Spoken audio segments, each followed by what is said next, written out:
If you enjoy what we do here, you should definitely check out youtube.com/@MWPNewsGaming. It's our new YouTube channel where we do basically talking like this while also playing video games, old games, older games. We'd like to do new games, but those cost money. So old games, older games, retro games, forgotten games, all kinds of games.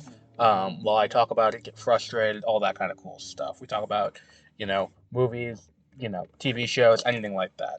youtube.com/@MWPNewsGaming. Please be sure you subscribe. That'll help us out a lot. And if you feel like we're doing a good job, please donate. co-fi.com/MWPnews. Thank you and enjoy this episode.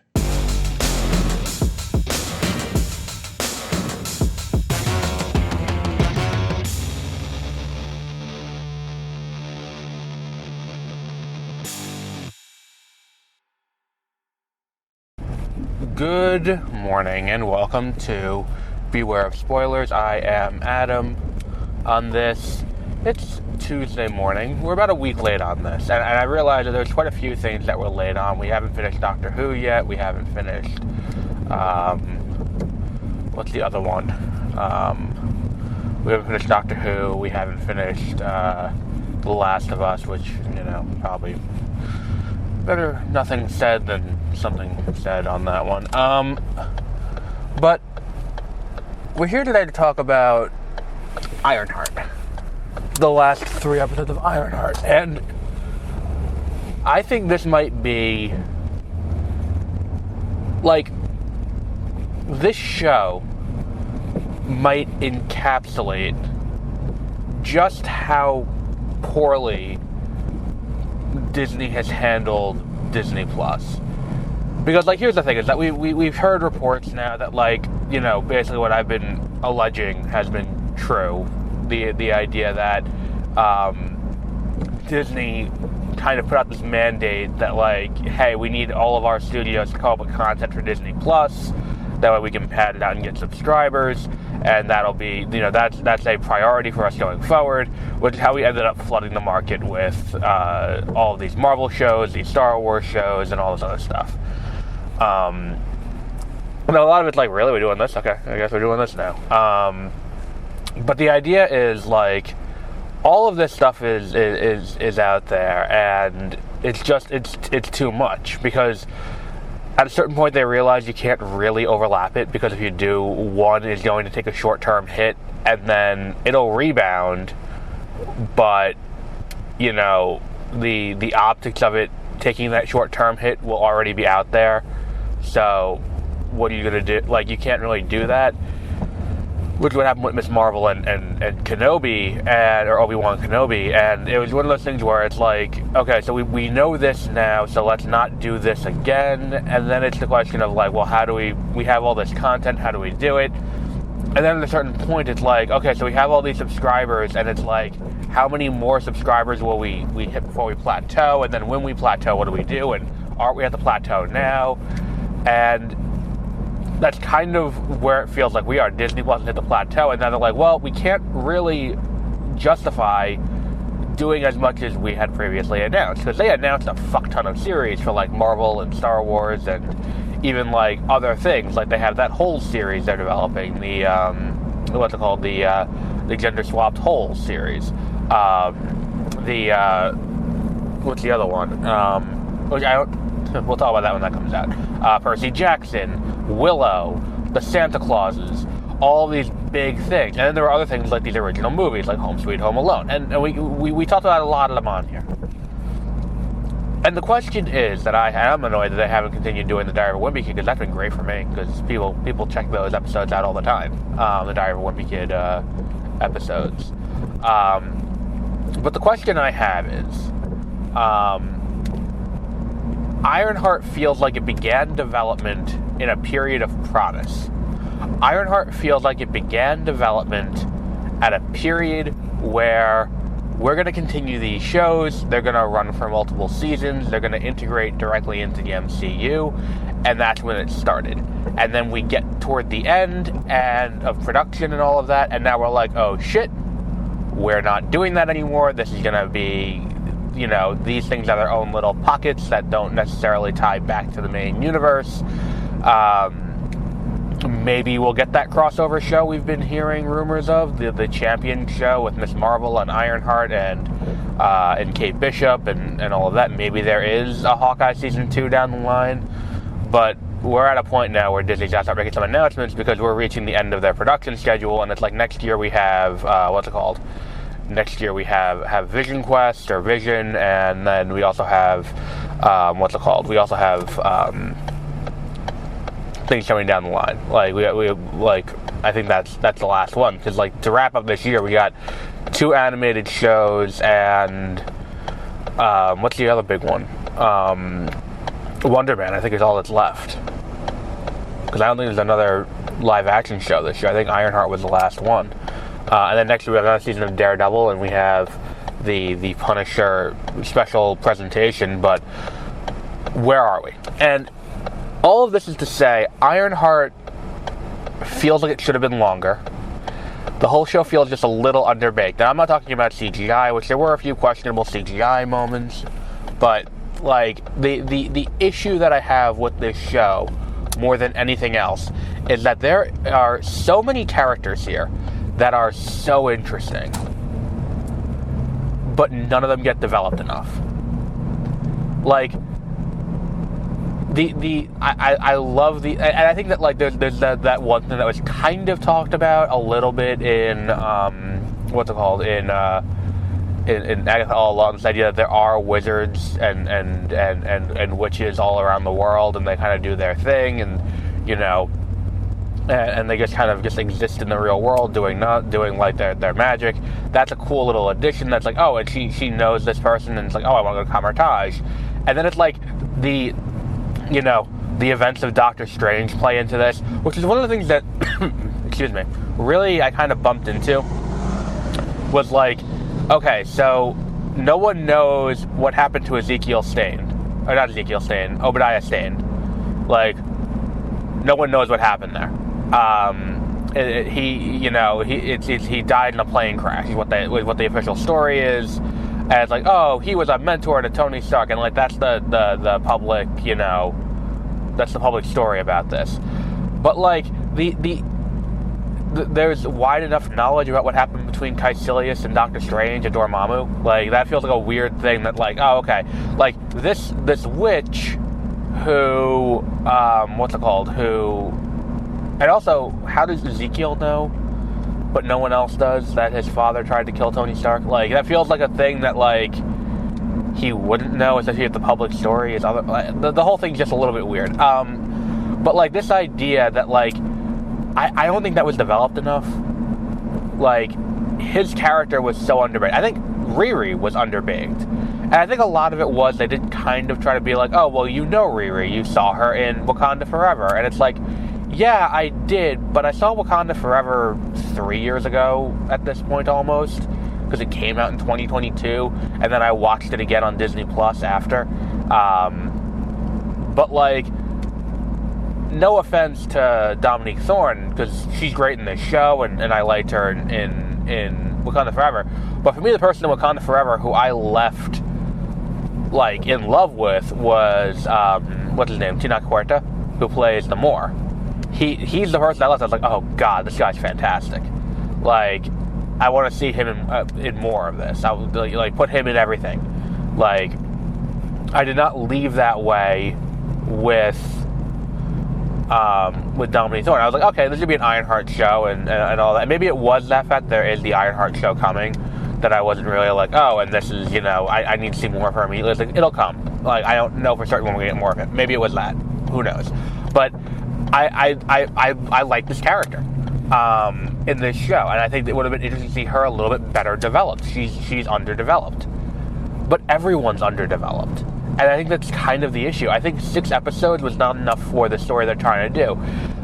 We've talked about this before. When we saw, this is going to sound like a mean comparison, but when we saw Morbius, we talked about the idea of his first bad guy being this childhood best friend, and I'm that really feels like a character he should be facing off at the end of a trilogy, where it's he's got to build a relationship with this guy. by the time we get the turn of Ezekiel, takes the deal from Parker, another character who is just woefully underdeveloped. Like, by the time that deal happens, I don't know enough about Ezekiel.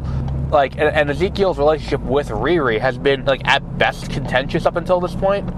Like, it's one of those things where it's like, if you want me to care about this, you gotta give me more time with these characters. And because she's dealing with so many things, she's dealing with the AI of her best friend, she's dealing with juggling family, she's dealing with getting to know this incredibly large crew she's working with, who's carrying out these heists. And it's like, these are all really cool ideas, but I also, and I think the thing is too, it's like, one of the vibes I got from this was very much Spider-Man Homecoming, where it is this idea of this character, like, especially when we get to the third act, and we get to this thing, there's a can of soda here that's rattling on my end.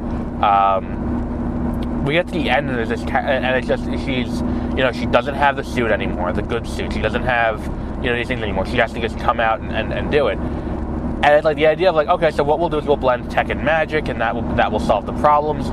I don't know if that necessarily felt like a satisfying ending, but it gave us a cool thing at the end. And let's talk about Mephisto. That was another thing that should have been better laid throughout. Now, it is funny that we get, correct me if I'm wrong, but the first time someone says twat in a Marvel thing, but the idea of Mephisto being the benefactor, and I think we said it 2 weeks ago when we did the first part, like, Mephisto's definitely the benefactor. I feel like we needed to interlay the misdirect of Dormammu a little bit better, because we get when we get the first reveal that, there is someone that, Parker is working for as the Hood, and someone gave him the Hood. When we get that early on, it's one of those things where it's like, oh, it's clearly Mephisto. I think we needed to have the Dormammu misdirect come in before that, and then go in with it. And it's cool, we got to see comic accurate Dormammu in the drawing. That was kind of cool. But, like, the idea that, like, we're going to misdirect with Dormammu after we've already introduced the idea that he's talking to this person who bestowed him his power, and it's like, clearly he got his power from, what's her name? Clearly he got his power from Dormammu. Like, from Mephisto. Clearly that's how this is working. And I think that's kind of my big issue with this, is that it's like, you articulated that too clearly. It's kind of the opposite of the WandaVision problem, where people were grasping at straws to be like, oh, look, here's the proof that it should be Mephisto, because the cat's name is Scratchy, and the cat is Nicholas Scratch, and like, all of those, misdirects that come in, it's like, oh, okay, that's kind of, that's clever, but at the same time, we're kind of grasping at straws. In this case, I think it goes too far in, it goes too far in telling, in misdirecting it the other way, when it's like, it's so clearly Mephisto. And I like that they play with that too, when it's like, when he's talking to Riri at the end, and she goes, what's your name? And she goes, so you're Dormammu, and he's like, no, I'm not, he's like, no, I'm not Dormammu, I've gone by many names. Like, Dormammu is not, is not fit to clean my asshole or something like that. And he goes, like, and that's not me trying to be funny, that's literally the line. It's like, he's not fit to clean my asshole or something like that, he says. And he goes, I've gone by many names over the years, but you can call me Mephisto. And she goes, is that supposed to mean something to me? And I'm like, yes, because anyone watching this who has not read a comic book is to be like, okay, and who is Mephisto? Even though Mephisto is a name for the devil, it's a whole thing.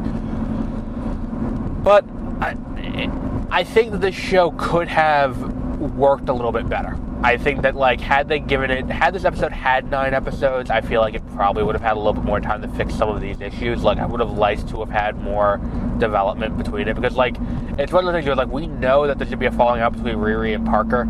I think it just comes too quick, and it's like, okay, so here's the fallout, alright, move on to the next thing, okay, great, move on. And it's like, is that really what we're, what this should be? Not really. All right, moving on. And then it's the same thing with Ezekiel. It's like, they say he's Ezekiel in episode 3.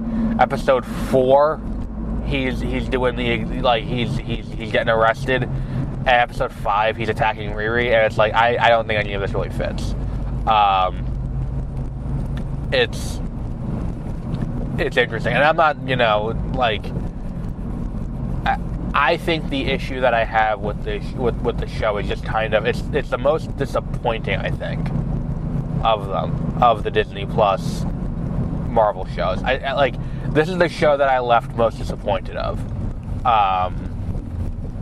because I had high expectations. I mean, and granted, a good amount of that comes from the fact that they had Ryan Coogler out when they were talking about it initially. They were like, hey, here's Ryan Coogler, he's executive producing it, because, he was the one who cast Riri Williams, and he's an executive producer on the show, and, and you see the trailer, and it looks cool, and there's some style to the show that I really appreciate, and I'm always here for that. Don't just give me the same regurgitated bullshit, over and over again, and I like the design of all the suits in this. I like the Mark 1, I like the Mark 2, the final suit, the Mark 3 at the end, I really like that, and I like the idea that, we watched an entire season of a show, and this character is making a poor choice. The idea that she opts to take the deal with Mephisto after seeing what it did to Parker is an interesting character choice. I'm just concerned that we're not going to see that pay off. I think there's a very good chance we'll never see that pay off in a meaningful way. And I think the thing is, too, it's we've introduced this idea of okay, so she has magic in the suit, and she also has the tech of the suit. I think the magic in the suit is more just to be a weapon, because she doesn't have, what's it called? She doesn't have, she doesn't have weapons in it the way that Tony Stark did. Wow, that's a weird word to forget. But I don't know. I feel like this is one of those things where it's there's something there, and it's I buy the decision she makes at the end. I buy the decision,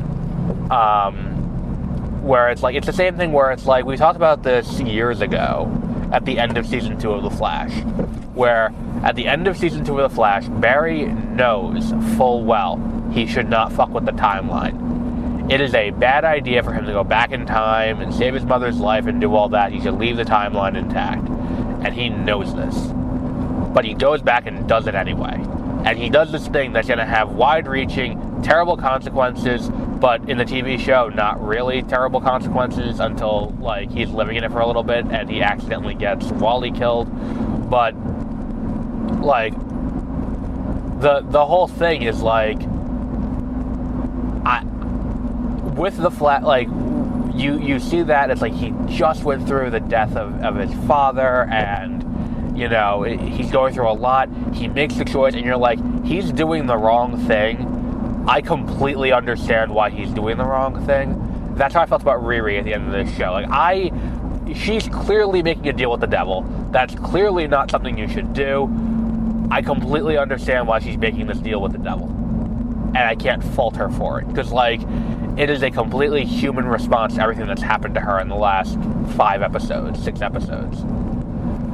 But I think there's definitely, the inter-character relationships would have been nice to develop. I don't think we quite need as much with Natalie. And I think that's kind of my big issue, is that it's I don't think we need to develop Natalie quite as much as they do, because it's she's a friend, she died. Riri felt that she could have saved her, she didn't. I feel like that's kind of more than enough. And I get that it's mostly just to give her a Jarvis as a sounding board for a good amount of the show, but I feel like we got a lot more time with that than we do with the active players of the show, which is disappointing. Well, disappointing is probably the wrong word. It just kind of doesn't give us enough time to really develop the relationships that are there. It's that character's there for emotional resonance and motivation more than anything else. To drive the, that's the thing, is that we get this great scene, and I think it's either episode 5 or it's late episode 5 into episode 6, where Parker goes back to his father and uses the hood to get control of his father's company. And it's this thing where I'm watching it and I'm oh, this should have had more screen time. Like, we should have gotten more about Parker in this show. Because not only is Anthony Ramos a fantastic actor, I've yet to see him in anything and been disappointed by his performance. He's great in The Heights. He was great in what's it called? He was great in the Transformers movie he was in. I really liked him there. He's a great actor, and I think that he just doesn't have enough time to get through everything that needs to get through for his character to really click right. And that's everyone. Because even Riri, it's like, Riri, we get something and I think they play it off a little bit better with Riri because they mask it in the, oh, she's not willing to admit it to herself, therefore the audience can't know it either, and then we'll have to exposit that later down the line, which is kind of the MO of a lot of these shows. We've seen this a million times before, where it's like, this fundamental part of herself she's not coming to terms with, and then in the penultimate episode she's going to come to terms with it, and then move on stronger from that. The internal conflict's going to resolve itself so she can go beat the fuck out of the external conflict. Like, that's kind of like what this show has, and I think that works for the most part, but I think that we don't really bump into it enough. Like, we just get her anxiety and all that, which I think could have been, better developed. And I think that's the thing, is that she goes back to Chicago, and she clearly has all this anxiety about going back to Chicago and about it being the place where it's like all these things aren't working. And clearly it's like the reason why she was dragging her feet and she was trying to get the suit built at MIT is because of everything bad that's happened to her in her life, and she wants to protect the people around her, and she also wants to, stay away from Chicago. But it's this thing where it's like, there's nothing there for her but bad memories and just shitty things that happen to her. So it's, again, understandable, but that could have been better laid out too. I appreciate the show, though. I off the top of my head, I can't remember what the other Phase 5 TV shows are. It's definitely one of my favorites. Or maybe not. Well, maybe not one of my favorites. Just the one I remember because it just came out. But I don't think this is necessarily the worst show. Because that's the thing, is that I see a lot of that. It's the worst show. A guy at work was like, oh, I'm not watching it because she badmouthed Tony Stark. And I was like, I don't recall her badmouthing Tony Stark or talking shit about Tony Stark. I don't recall that. I think that there's a YouTube, and I saw an article about this, about a YouTube, what's it called? A YouTube thing, I guess makes, there's this entire, YouTube sphere of influence that just kind of makes things up, which is beyond even what it was before, where it's like we talked about the right-wing, media ecosystem, where it's like, oh, well, they'll exaggerate things, or they'll fabricate things within a line of logic. But there was an entire thing with, Rachel Zegler and South Park that, no part of ever happened, where it's allegedly South Park made fun of Rachel Zegler playing Snow White, and then she had a meltdown about it, and she had, and she sued them, and then the guys who make South Park told her to fuck off, and it was a whole thing, and it's none of this happened. None of it. There was no episode. She didn't do anything. She's playing Evita over on the West End. The whole thing is kind of a bizarre, portrait into an alternate dimension that doesn't actually exist. It's such a thing. And I'm thinking that that's what happened here, where it's oh, she shit-talked Tony Stark. And I'm I don't think she did. The only one I can think of is that it's she's I'm going to be bigger than Bill Gates, I'm going to be bigger than Steve Jobs, I'm going to be bigger than Tony Stark. But either way, it's that's a teenager being aspirational. I don't think that's necessarily a bad thing. I don't know. I guess, I don't know. The whole thing's very weird. This show is not bad. It could be better, and I feel like that's kind of just the position that a lot of the Disney Plus series, and in general, the majority of streaming series kind of occupy, where it's I'll watch it, I'll enjoy it, and then we'll get to, we'll get to the end, and it's just kind of all right, well, that happened. It's empty calories. I'm not going to remember it 6 months from now when we get to the end of the year. It's not going to be in my top 10. It's not going to be, well, it wouldn't be in the top 10 anyway, because top 10 is always movies. For me, it's not going to be in my, It's not going to be my series of the year, guaranteed. It's just kind of nothing here hits the highs of, I can't even think of another episode that I would say, like, the finale of Loki, or the finale of Loki Season 2, are two of the best things they put out on Disney+. 73 Yards, that episode of Doctor Who, which isn't strictly a Disney Plus production. If we talk about other Marvel stuff, the penultimate episode of, the penultimate episode of The Falcon and the Winter Soldier is just fantastic television. Like, I can't think of another of a WandaVision episode that really does it. Maybe the episode where she gets the backstory from Agatha, and we get the full introduction of Catherine Hahn as Agatha Harkness. Maybe that. But even so, on the rewatch we did over on 30-minute reviews, we talked about how Agatha isn't really the bad guy until she wants to kill Wanda at the end. But even so, it's like, knowing what we know now, maybe she was right. But like, if she didn't want to take the power for herself, that would have worked a little bit better. Either way, like. But aside from that, it's like the majority of these Disney Plus shows have been empty calories, forgettable, and just kind of like, whatever. It is what it is. But we'll wrap up there for today.